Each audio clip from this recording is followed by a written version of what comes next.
Alright, good morning again. Dito pa rin tayo sa Vietnam. And this is our 5th day. Andito tayo ngayon sa Cat Cat Village. As you can see, nakasuot tayo ng pang local.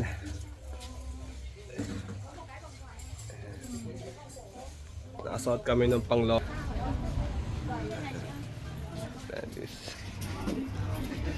Wow. Ay, wala akong lipstick. Just my lipstick.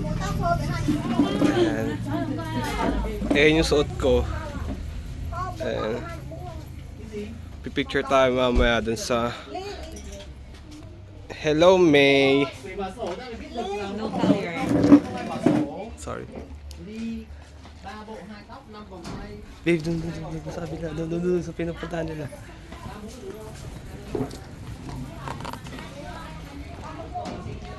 Yan, nakapang local tayo kasi magpipictorial tayo mamaya.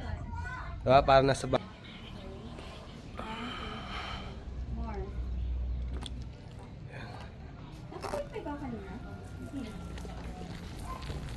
Lipstick kasi niya. Lipstick. Mamaya. Saan pa tayo magpipicture mamaya? Maganda pa yung Gladys! Gladys! Saan tayo magpipicture mamaya? dito sa baba. Meron daw studio sa taas si Kuya.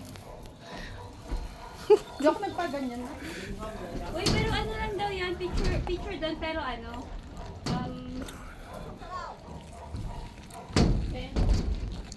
pero camera lang daw natin. Yan, dyan tayo magpipictorial later. Let's go! Ito na, dito na lang kaya. Akin na, picture that. I mean, dito na lang siya mag-picture mamaya. Sige, okay lang. Kung marunong ka. Ganda, no? Ay, picture Uy, mo ano to? ganyan, pero hindi camera mo. Yan, pipicture. Dyan ata tayo pipictorial mamaya. Oh, lumayas ka nga dyan, Paul. Wait lang. Sorry. Eh, Uy, picture tayo, di ba? Ay, Hindi ko talaga kinaya. So, later ulit, kuha ako ng clip. Mamaya pagbaba natin sa pinaka place ng pagpipictorial natin. Magbablog tayo doon. Let's go!